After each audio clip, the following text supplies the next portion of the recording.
I don't know where I got this, just from government school or from watching TV or whatever, but virtually all Americans have heard, maybe if they haven't even heard any real criticism of Israel, they've heard that if someone criticizes Israel, it's really just because they hate Jews. And this is the way that they can get away with saying bad things about Jews and not get in trouble for it and whatever.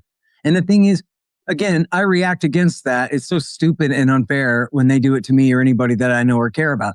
But then I'm totally losing sight of the fact that people do believe that sincerely. They've been raised on that their whole life. In fact, I've even told the story before. Again, I don't even know where I really got this from, but I've told the story before that when I first started reading Justin Raimondo regularly in 2002, I would think, oh, a new Raimondo's coming out. I bet it's going to be about this thing that Rumsfeld said or did this week that was so important. And instead it would be about Ariel Sharon again. And I remember thinking, and this is in the run up to Iraq War II, And I remember thinking that, like, man, I don't know what they say about Catholics and stuff. This guy Raimondo's got a vowel on his name. And like, they say sometimes Catholics can be anti-Semitic. And like, I wonder if this guy really is has a hang up about Jews. I wonder if that is what's going on.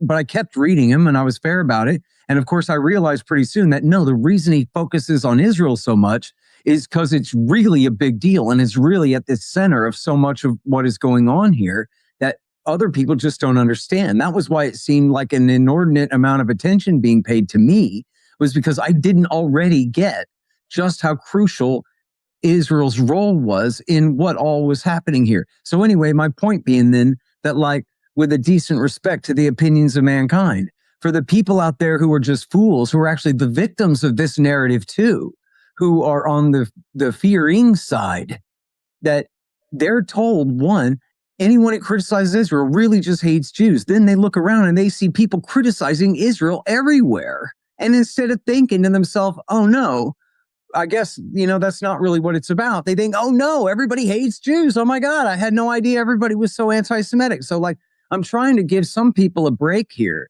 that in fact, they're victims of this same propaganda, even though obviously it's wielded very cynically by others.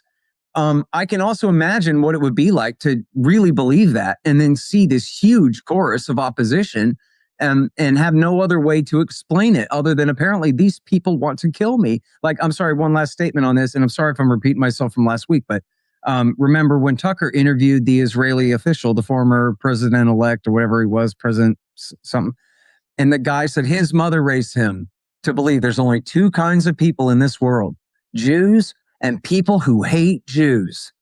And she truly, sincerely believed that and raised him to believe that. And he brought it up as something absurd that people believe. But the point is they do.